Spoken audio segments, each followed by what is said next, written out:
시민이 선택한 뉴스 시선입니다. 4월 7일 시선 8번째 순서. 오늘의 키워드는 언론과 여론 그리고 봄바람입니다. 헤드라인과 커버 스토리로 시작합니다.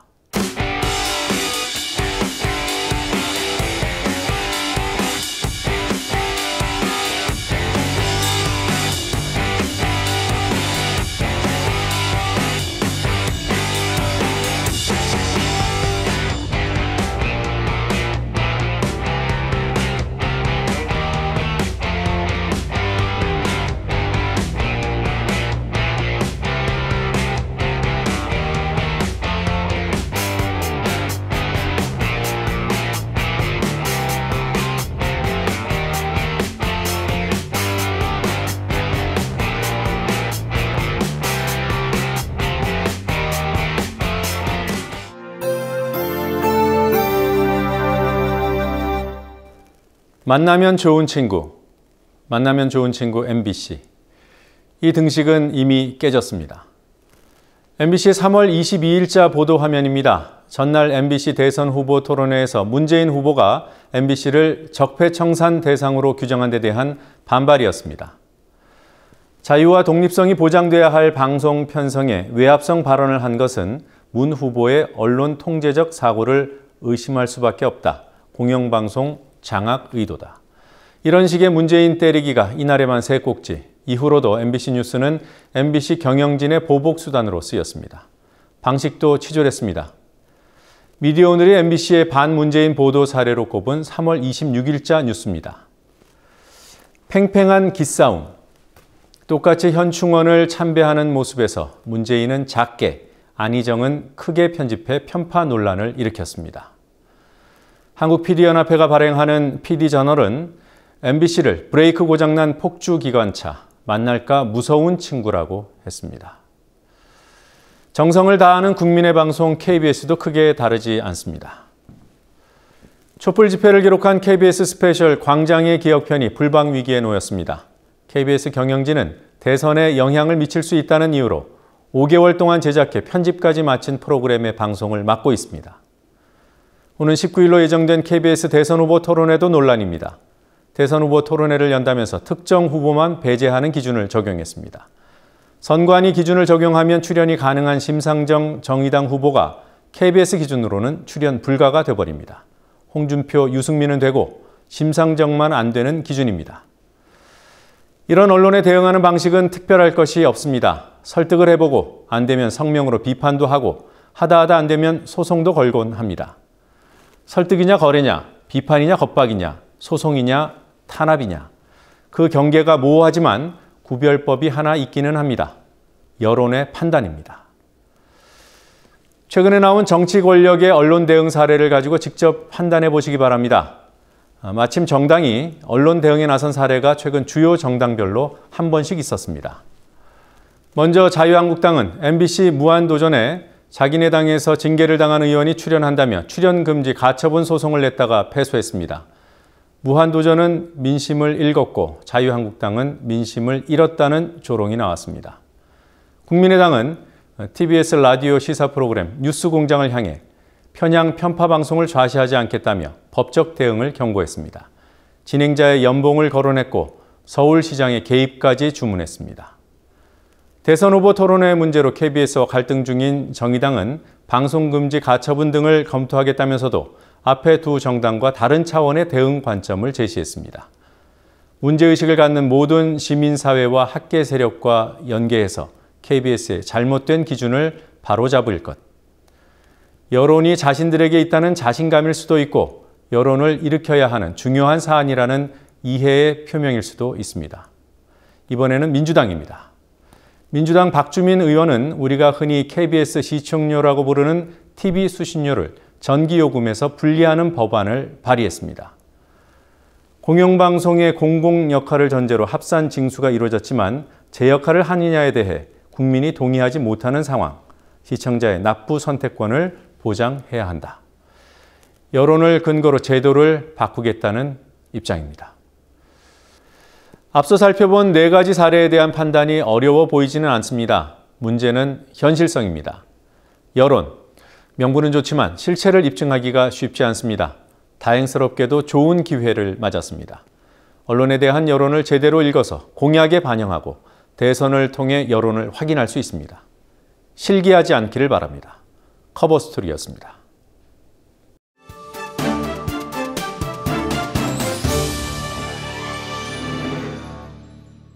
최근 전두환 회고록이 많은 이들의 신경을 건드렸습니다. 박근혜 사면 논란도 마찬가지였습니다. 황교안 대행도 틈새를 비집고 들어왔습니다. 이들이 등장하는 뉴스들이 일파만파와 포털에서 어떻게 달랐는지 도혜민 기자가 분석했습니다.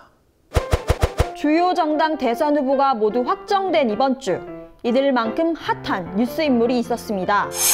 내란과 반란수계, 무기징역에 빛나는 전두환.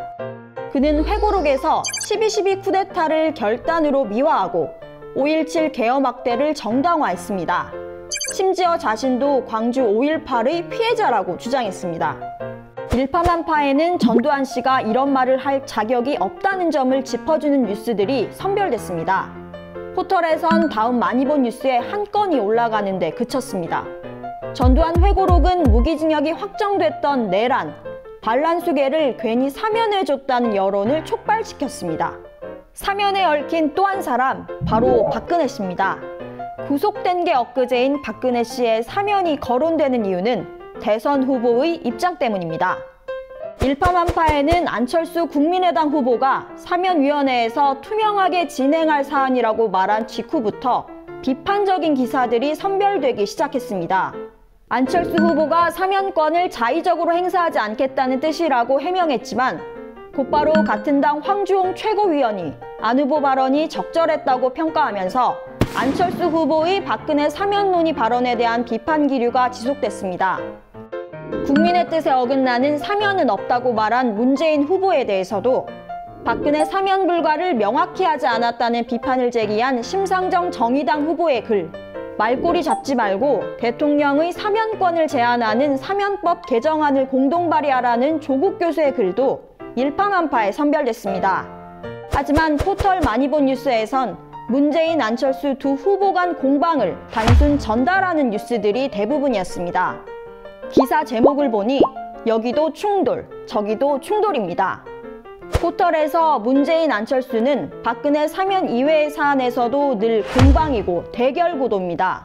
두 후보의 이름만 들어간 여론조사 기사가 대부분이어서 의도했든 안 했든 양자 대결 구도가 부각됩니다. 정책 검증과 후보자 평가에 관한 기사는 찾아보기 어렵습니다. 일파만파에선 두 후보 관련 논란이 되는 사안이 적극적으로 선별돼 각 후보에 대한 평가를 요구하는 흐름을 보였습니다. 문재인 후보는 아들 특혜 채용 논란이, 안철수 후보는 경선 동원 의혹과 조폭 사진 논란, 부인의 위안부 할머니 빈소 방문 등입니다. 하지만 문 후보의 경우 해명 또는 옹호성 뉴스였고 안 후보는 비판 차원의 뉴스가 대부분이었다는 점에서 차이가 있었습니다. 이번 주 일파만파 포털을 구분지은 또 한 명의 뉴스 인물은 황교안 대통령 권한대행입니다. 제주 4.3 추념식에서 추도사 절반을 제주 관광사업, 제2공항 지원 등에 할애한 대통령 권한대행, 목포신항을 방문해 유가족 면담을 거부하고 가버린 대통령 권한대행, 일파만파에서 확인할 수 있는 황대행 관련 뉴스들입니다. 포털에선 어땠을까? 네이버와 다음을 통틀어 많이 본 뉴스에 딱 하나 오른 바로 이 뉴스. 박근혜 씨가 외면한 4.3 추념식을 챙긴 마음 넓은 황대행이 등장합니다. 어느 쪽이 황교안의 실체일까요? 시선대 포털 도혜민입니다. 기자가 쓴 기사보다 더 뉴스다운 시민의 뉴스평을 전해드리는 시선 말씀이 뉴스에 달라 순서입니다. 이번 주에는 모두 3건의 시선 말씀을 선별해봤습니다. 하나씩 살펴보겠습니다. 꿩 먹고 알 먹고 그러다 꿩 골고 알 골습니다. 안철수 국민의당 대선 후보의 박근혜 사면 발언 논란에 대해 안 후보 본인은 사면권을 자의적으로 행사하지 않겠다는 공약을 재확인했을 뿐이며 현재는 논의 자체가 부적절하다는 입장을 밝히면서 비판 여론에 대응했지만 같은 당 황주홍 최고위원은 적절한 발언이었다고 말해 다시 논란을 일으켰습니다. 진보 보수표를 모두 노리거나 중도 이미지를 부각시키는 전략적 모호함으로 보는 김정란 교수의 촌평이었습니다. 반성 없는 사면은 개인에게 속죄의 기회조차 날려버린다. 전두환 씨가 자신의 회고록에서 12.12 쿠데타를 목숨 건 결단으로 미화하고 광주 5.18로 이어진 5.17 계엄 확대 조치를 정당화했다는 보도에 관한 글입니다. 전두환 씨는 1997년 4월 내란과 반란 수괴 혐의로 무기징역이 확정됐다가 그해 12월 특별 사면됐습니다. 찰스 딩거의 투표함. 최근 한겨레 그림판에는 양자역학의 유명한 실험인 슈레딩거의 고양이를 패러디한 내용이 담겼습니다. 슈레딩거의 고양이 실험은 살고 죽을 확률이 반반인 상자 속 고양이를 반은 살고 반은 죽은 상태로 봐서는 안 된다는 점을 강조한다고 합니다. 만평에서는 자유한국당 지지자를 자신의 지지자로 보고 대선 양자구도를 부각하는 안철수 후보를 풍자하고 있습니다. 만평 속 안 후보가 들고 있는 투표함을 이형렬 씨는 찰스 딩거의 투표함이라고 불렀습니다. 시선 말씀이었습니다. 시민이 선택한 영상, 시선 영상입니다. 이른바 BBK 사건으로 수감됐던 김경준 씨가 최근 8년 형기를 꽉 채우고 출소해 미국으로 추방되면서 BBK 사건의 이명박 연루 의혹이 다시 조명되고 있습니다. 일파만파의 2007년 대선 직전에 공개됐던 동영상, 이명박 광운대 특강 동영상이 다시 올라왔습니다. 자신의 입으로 BBK 설립을 말했지만 이른바 주어가 없다고 했던 바로 그 동영상입니다. 직접 보시겠습니다. 전 요즘 제가 다시 이제 한국에 돌아와서 인터넷 금융회사를 창립을 했습니다. 해서 금년 1월 달에 BBK라는 투자자문회사를 설립을 하고 이제 그 투자자문회사가 필요한 업무를 위해서 사회박 정권회사를 설립을 하기로 생각을 해서 지금 정부에다 제출해서 이제 며칠 전에 예비허가 나왔습니다. 최대의 흑자가 나는 정권회사를 보여주려고 하는 겁니다. 물론 BBK 투자자문회사는 금년에 시작했지만 이미 9월 말로 28.8% 이익이 났습니다. 그럼 뭐 최대지만 뭐 바로 이익이 났고 정권회사 나오면은 내년에 발족이 이제 금년에 이제 허가 나면 1월 1일부터 아마 영업을 하더라도 그 회사는 흑자가 날 겁니다. 저는 만에 하나라도 제가 책임이 있다면 대통령이 되어서라도 책임지겠다는 이야기를 한 바가 있습니다. 일파만파의 시민편집단 가운데 주목받고 있는 시민편집장을 초대해 그의 시선을 마주하는 시간, 나의 시선입니다. 오늘 만나는 시민편집장은 현직 기자입니다. 기자 중에서도 언론을 감시하는 매체비평 전문기자를 나의 시선 8번째 손님으로 모셨습니다. 미디어 오늘 김도연 기자 스튜디오에 나와 계십니다. 어서 오십시오. 안녕하세요. 네, 안녕하세요. 일파만파 초기부터 예. 친구셨어요. 예, 기사도 소개 기사도 많이 썼습니다. 네, 예. 많이 쓰셨나요? 많이는 아니고 예, 네. 한두 건 예. 썼었죠. 그 일파만파에 관심을 두는 거는 취재 차원이에요? 아니면 개인적인 관심이 있습니까? 일단 제 스마트폰에 앱이 설치되어 있고요. 네. 최근에 업데이트를 하신 걸로 알고 있는데 그 기능은 써보지 못했는데 이전까지는 매일 꼬박 들어가서 확인해보고 취재 목적? 취재 목적도 있고 제 기사가 혹시 올라와 있나 그 목적도 있었죠. 네, 김도연 기자가 쓴 기사가 심심치 않게 올라옵니다. 예, 그거 확인하려고. 네. 네, 오늘 아무래도 매체 비평 전문 기자이기 때문에 언론 얘기를 좀 더 많이 하게 될 것 같아요. 예. 최악의 언론사 하나만 좀 꼽아봐 주세요. 사실 너무 쉬운 질문인데요. 시청자분들도 많이 공감하시겠지만 MBC를 꼽을 수밖에 없을 것 같습니다. 네. 뭐 그 MBC에서 했던 보도, 예. 특별히 기억나시는 문제 있는 보도?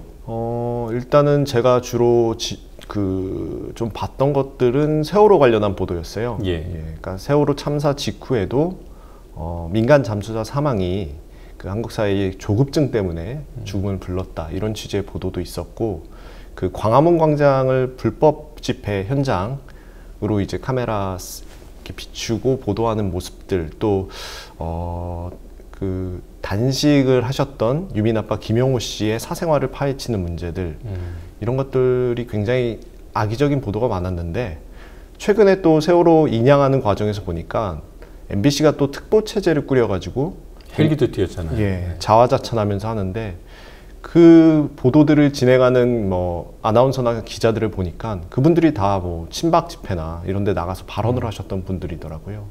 상식적으로 이해하기 어려운 보도들과 상식적으로 이해하기 어려운 언론인들이 MBC에 너무 많은 것 같습니다. 예. 자, 그리고 최근 언론에서 안철수 후보를 의도적으로 띄우고 예. 반대로 문재인, 이른바 문재인 죽이기에 예. 나선 게 아니냐 이런 지적들이 있던데 예. 보시기에 어떻습니까? 그런 측면이 있는 것 같기도 합니다. 그러니까 예를 들면 문재인 후보가 대선 후보 1위로서 아무래도 다른 후보들보다 당선이 지금 상황에서 유력하게 전망되는 후보잖아요. 예. 그렇다 보니까 검증의 잣대가 다른 후보들보다 좀 더 높은 거는 맞는 것 같습니다. 그런 예. 측면에서 문재인 후보에 대한 그 검증 보도가 많이 쏟아지는 것 같고요. 또 다른 측면으로는 이제 보수 언론을 중심으로 그 가정을 해서 보도를 하는 거죠. 예를 들면 안철수, 문재인 양강구도다, 양자 대결이다. 하지만 지금 엄연히 보수 후보가 존재하고 진보 정당 후보도 존재하잖아요. 근데 그런 것들을 이제 여과하고 그 두 명의 경쟁을 붙이다 보니까 사실 이제 싸움 붙이기죠. 싸움 붙이기식으로 보도가 되는 행태들. 네. 그런 측면에서 그 네티즌들의 그러한 우려는 일정 부분 맞다고 생각합니다. 예. 네. 지금 지적해 주신 부분도 뭐 한 부분이겠습니다만 대선 후보 관련 기사들 볼 예. 때 우리 시청자들께서 특히 유의해야 될 부분이 있으면 한 가지 정도 짚어주세요. 제가 보면서 느꼈던 것은 그 이른바 따옴표 저널리즘이라고 해서요. 네. 정치인들의 워딩을 중심으로 기사가 작성되는 방식이 굉장히 많은 것 같습니다. 절반 이상인 것 같은데요. 네. 그러니까 그렇게 될 경우에는 이제 기자들의 특성상 그 짧은 시간에 보도를 해야 되고 또 조회수라는 것들을 생각하기 마련인데요. 네. 그렇다 보니까 자극적인 발언, 그리고 맥락이 사라진 자극적인 발언을 그 제목으로 뽑고 보도를 하다 보면 그 맥락이 잊혀지는 게 되는 거죠. 그러니까 그 KBS 토론회에서 문 후보가 나왔을 때 전두환 표창장 발언도 사실 네. 맥락을 놓고 보면 좀 이해될 수 있는 측면들, 그러니까 이해가 된다기보다 이런 목적에서 이런 맥락에서 나왔구나와 그렇게 생각하는 것과 어떻게 저런 발언을 하느냐라는 반응들을 분명 받아들이는 게 다르기 때문에 그런 다른 반응이 나오는 거거든요.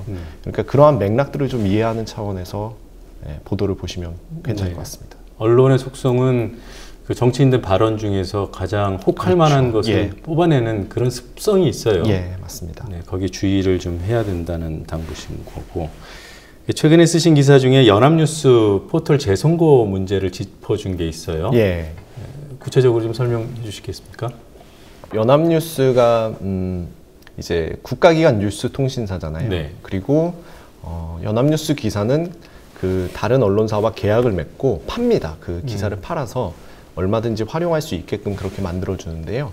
근데 문제는 이 연합뉴스의 포털 뉴스 송고라는 기능이 최근에 신설됐습니다. 네. 그러니까 이게 이제 뉴스 제작기에 기사가 올라오면 그 기사를 일부 그 제목이나 부제목 그리고 리드 문장을 조금 수정해서 그리고 그 오른쪽 마우스 버튼을 누른 다음에 그 포털 뉴스 전송이라는 그 버튼을 누르면요.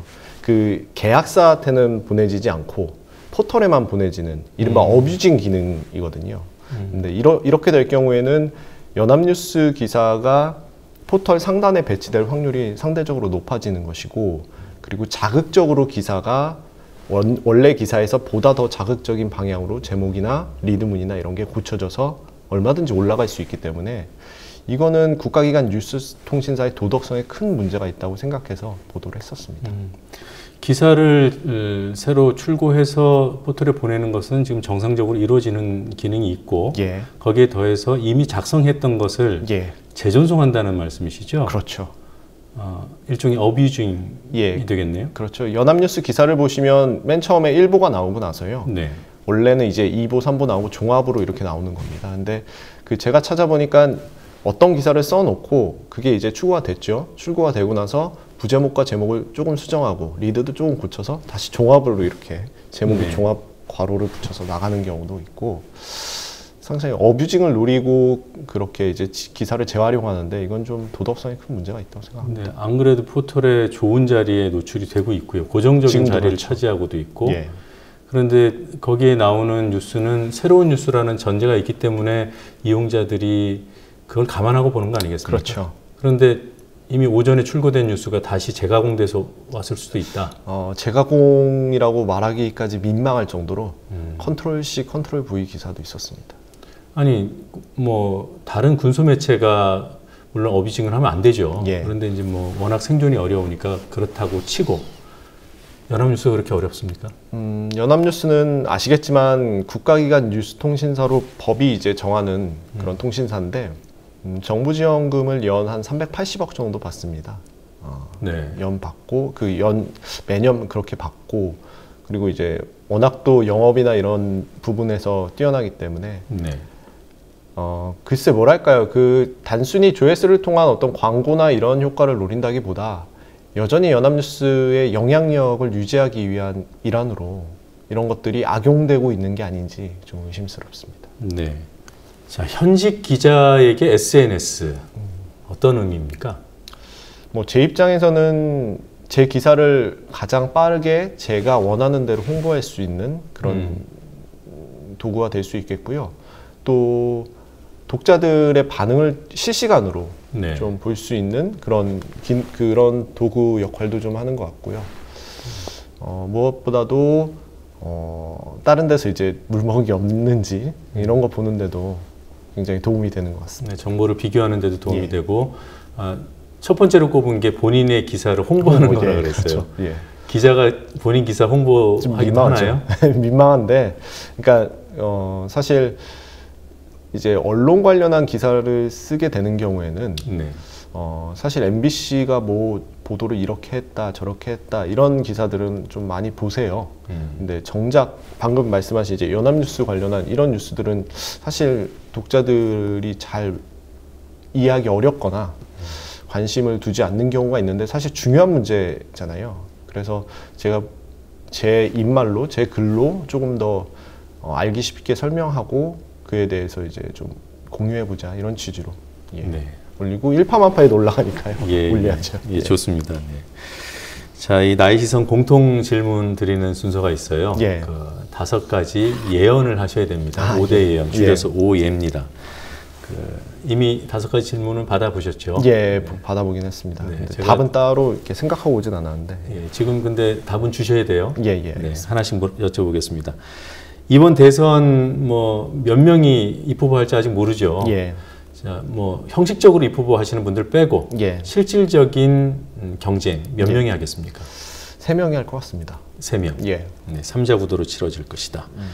자, 그리고 선거자금 보전 기준, 그러니까 예. 선관위에서 선거자금을 보전해 주잖아요. 예. 근데 지지율 15%가 넘어야 된다 예. 말이에요. 예. 그래서 이 지지율 기준 때문에 그 중도에 포기하거나 뭐 단일화를 하거나 뭐 이런 경우가 생길 수 있다 이런 분석이 있더군요. 예. 중도 포기하는 후보가 나온다면 누가 될까요? 나온다면 저는 유승민 후보일 것 같습니다. 유승민 후보는 중도 포기할 가능성이 크다. 예. 나온다면이라는 전제를 빼면 어떻습니까? 그건 정확히 판단이 잘 안 서는데 그래도 그 보수 후보 중에 한 분은 끝까지 남지 못할 거라는 생각은 하고 있습니다. 네, 그게 홍 후보보다는 유 후보일 가능성이 크다. 예, 저는 그렇게 생각합니다. 네, 알겠습니다. 자, MBC 얘기 앞서서도 했습니다만 지금 김장겸 사장이 임기를 시작한 지 얼마 안 됐어요. 예. 정권이 바뀌면 뭐 MBC도 바뀌어야 되는 거 아니냐 이런 여론이 있습니다만 예. 김 사장이 쉽게 물러나지는 않을 거란 말이에요. 예. 어떨 것 같습니까? 올해는 일단 계속 임기를 채울 것 같고요. 네. 내년에 아마 박문진 이사진이 임기가 이제 끝납니다. 그러니까 만약에 나가게 된다면 그 시기에 나가게 되지 않을까. 그래서 내년 연말 정도로 저는 그래요? 아웃이 될 것 같다는 생각을. 그럼 만 2년은 꼬박 채우는 거네요? 예, 그럴 것 같습니다. 네. 함부로, 그러니까 공영방송 사장의 임기는 아무래도 보장이 돼야 된다는 사회적인 인식이 있기 때문에 네. 그거를 차기 정권이 정현주 사장 쫓아내듯이 그 MB 정부가 그렇게 하긴 좀 쉽지 않을 거라고 저는 생각합니다. 방법의 정당성도 확보는 해야 예. 되겠죠. 방법이 정당하다면 뭐 대통령 임기 당연히 채워야 되는데 예. 탄핵되지 않았습니까? 예, 그렇죠. 예. 네, 결국은 시청자의 판단이 그렇죠. 중요하지 않을까 싶어요. 뭐 저도 해직 기자입니다만 예. 그래도 좀 민망하긴 하지만 그 해직 기자 관련 복직 전망에 대해서 좀 여쭤보죠. 저희들 언제쯤 복직할까요? YTN, MBC를 놓고 보면은 제가 말씀드린 것처럼 MBC는 이제 사장이 바뀌고 나서 될 것 같다는 생각이 들고요. 네. YTN 경우에는 조금 빠르면 올해 되지 올해? 않을까? 예, 저는 올해 연말? 희망을 좀 하고 있습니다. 이건 답을 하셔야 되는 코너예요. 올해 하반기. 올해 하반기 중에 예. 네, 기대해 보겠습니다. 예. 네, MBC 동지들한테는 좀 미안합니다. MBC는 좀 아무래도 지금까지도 네. 첨예하게 대립하고 있는 상황이라서 쉽지는 않을 것 같습니다. 예. 자, 뭐 지금 답하신 문제들은 최소한 몇 달이 지나야 판가름이 나는 거고요. 그렇죠. 이번 거는 좀 빨리 적중 여부를 확인할 예. 수 있는 질문드리겠습니다. 예. KBS 그 대선 후보 토론회가 지금 논란이죠. 그렇죠. 심상정 후보를 빼니 많이 이러던데 어떨 것 같습니까? 안 바뀔 것 같습니다. 출연을 못하게 될 것 같습니다.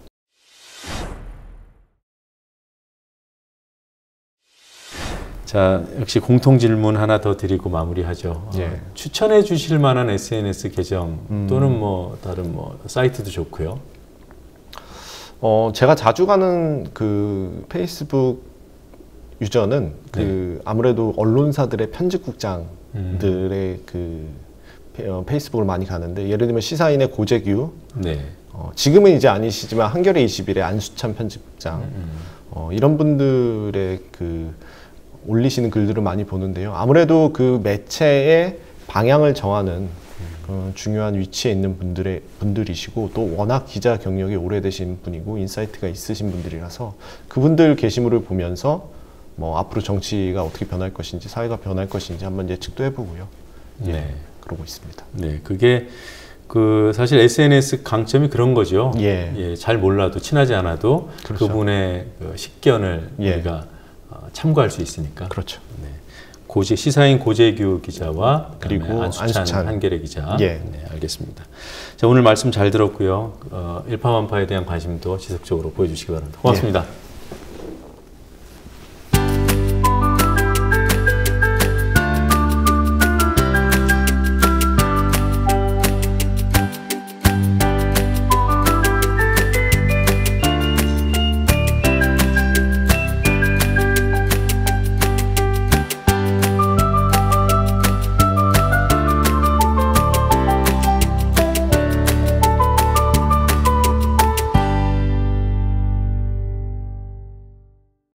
전주의 한 행사장에서 안철수 후보와 조폭이 사진을 찍었다.